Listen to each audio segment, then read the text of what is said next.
कहते हैं कि नाजायज रिश्तों का अंत हमेशा भयावह होता है और ये कहावत मोना रॉय उर्फ अनीता देवी के मर्डर में बिल्कुल सही साबित होती है।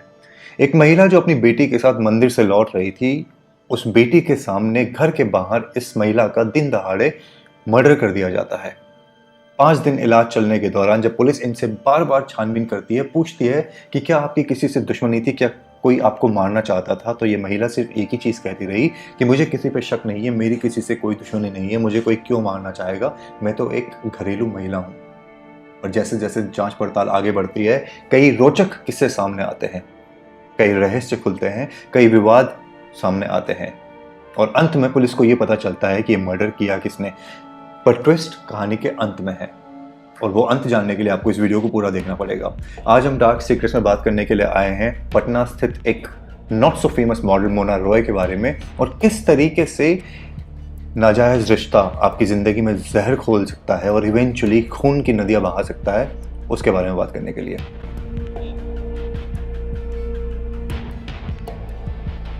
कहानी की शुरुआत होती है 2021 12 अक्टूबर को, नवरात्रि का 7वां दिन।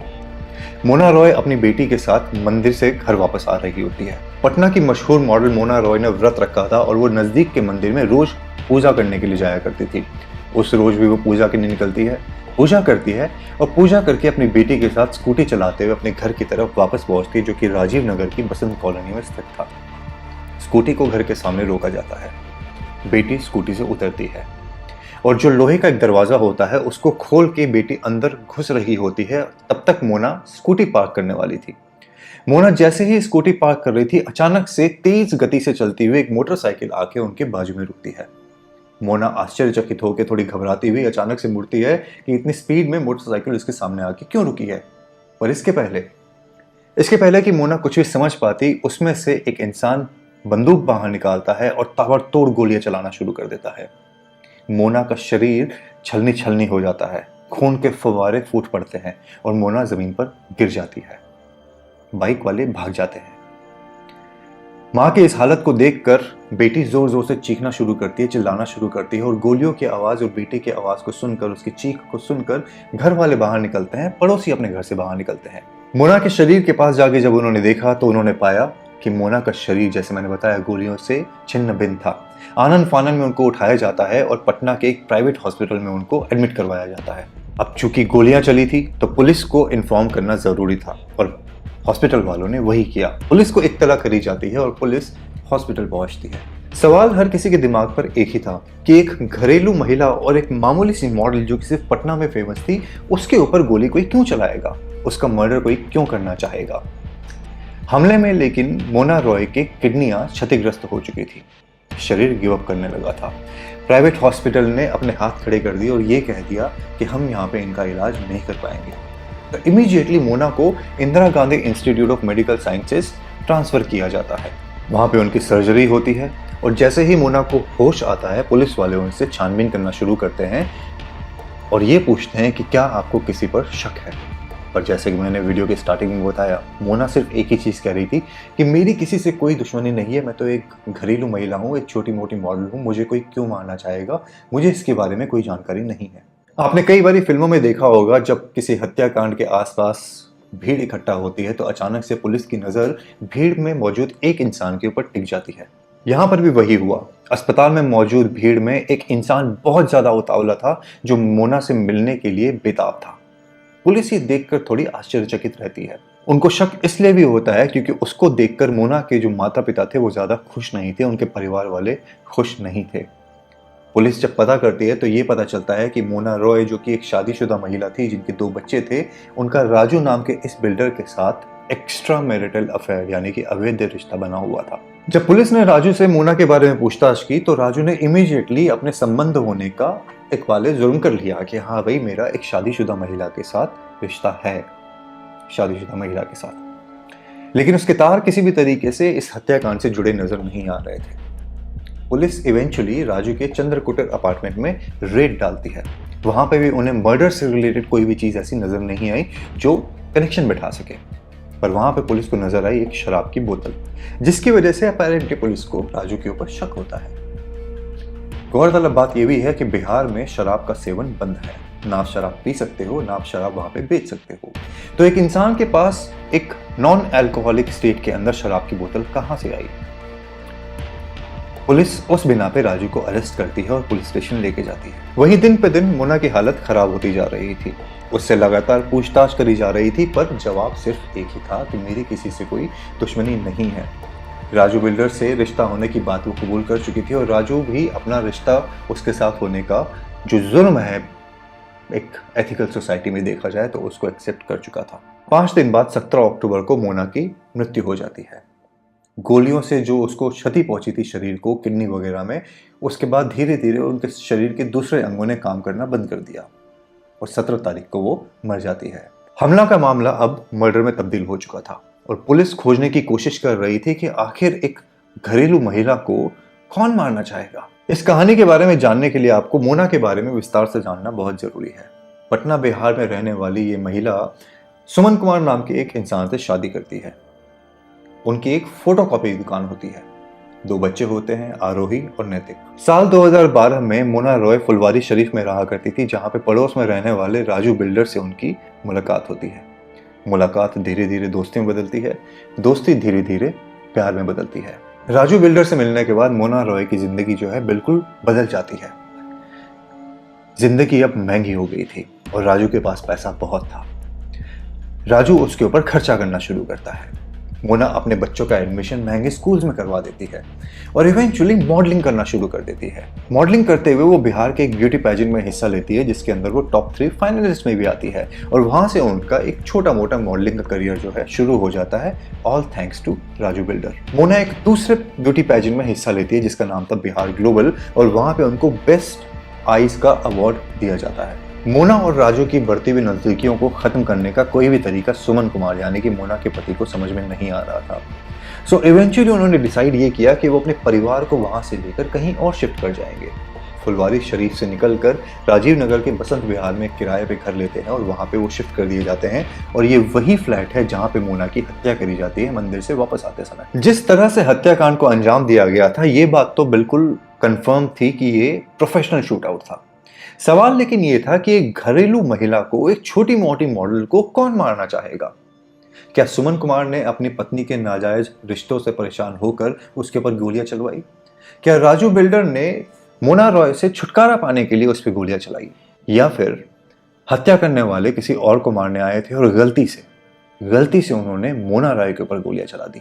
पुलिस इस केस के तह तक पहुंचना चाहती थी, इसीलिए उन्होंने राजू के ऊपर जोर देना शुरू किया, क्योंकि उनका पहला शक राजू के ऊपर ही था कि राजू ने ही अपने रिश्ते को खत्म करने के लिए और मोना से छुटकारा पाने के लिए उसका मर्डर किया था। प्रेशर डालने के बाद राजू इस चीज को एक्सेप्ट करता है कि उन्होंने फुलवारी शरीफ के अंदर 25 लाख रुपए का एक प्लॉट जो है मोना के नाम पे खरीदा था।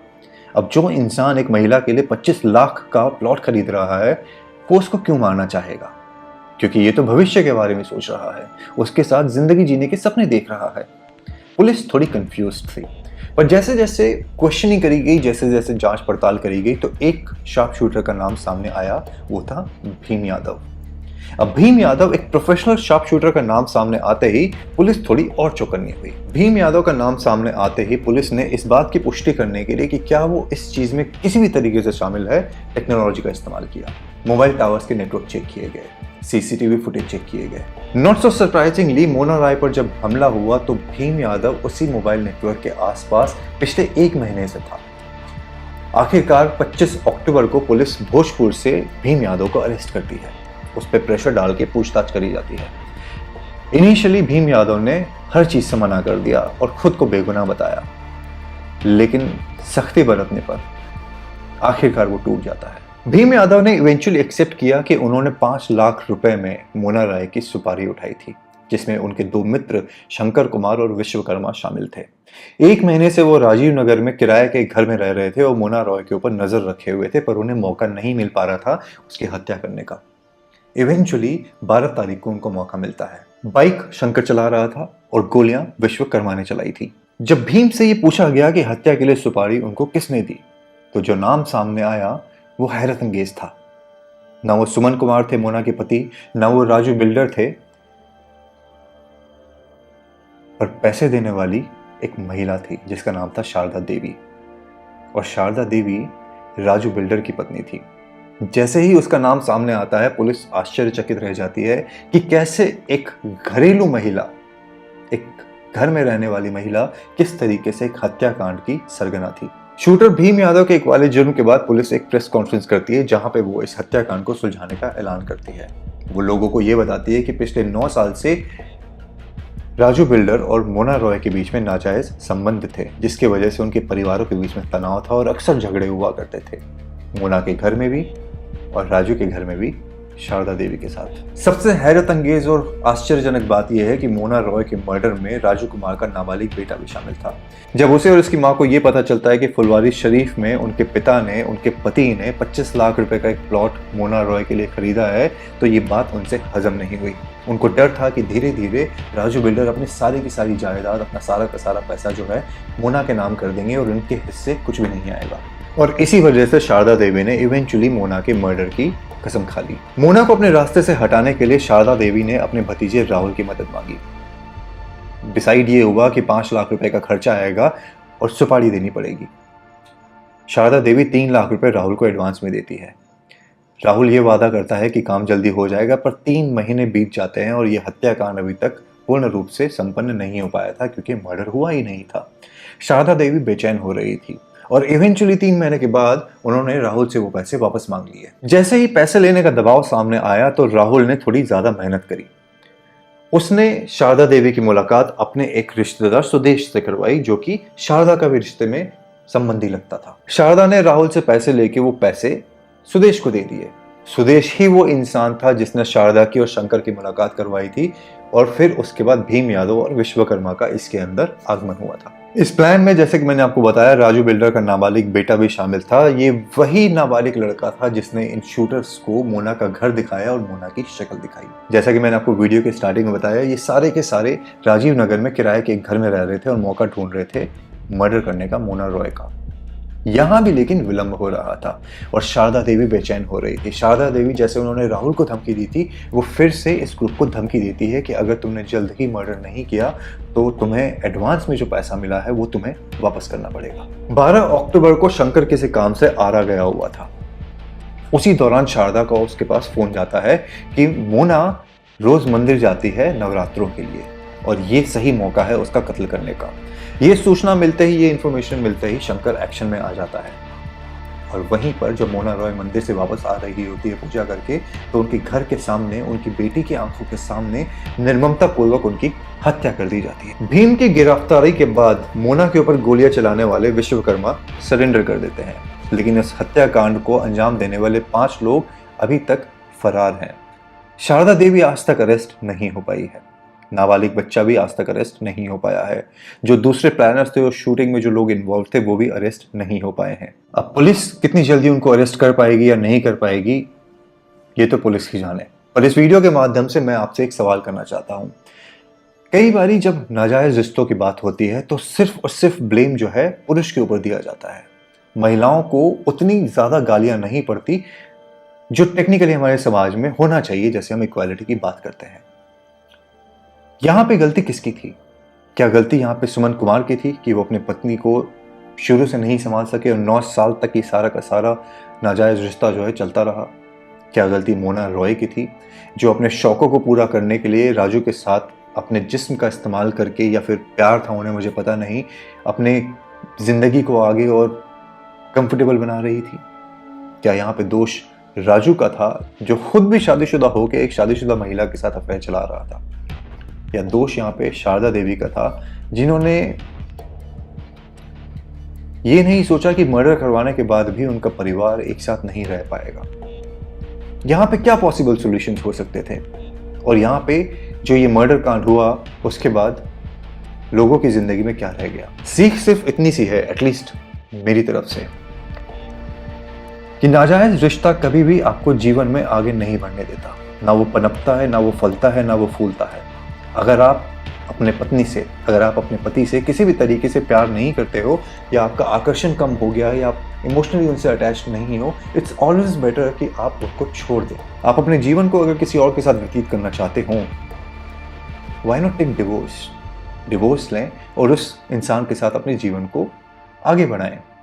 पर क्या यहाँ पे जो रिश्ता चल रहा था वो सिर्फ और सिर्फ पैसे के लिए था, और दूसरी तरफ से राजू की तरफ से सिर्फ और सिर्फ वासना के लिए? इन सवालों के जवाब आपको देने हैं। आपके कमेंट्स का इंतजार रहेगा, और रिक्वेस्ट है आपसे, अगर यहाँ तक वीडियो देखा है सब्सक्राइब जरूर करें और वीडियो को शेयर जरूर करें। आज समय देने के लिए धन्यवाद। जय श्री राम।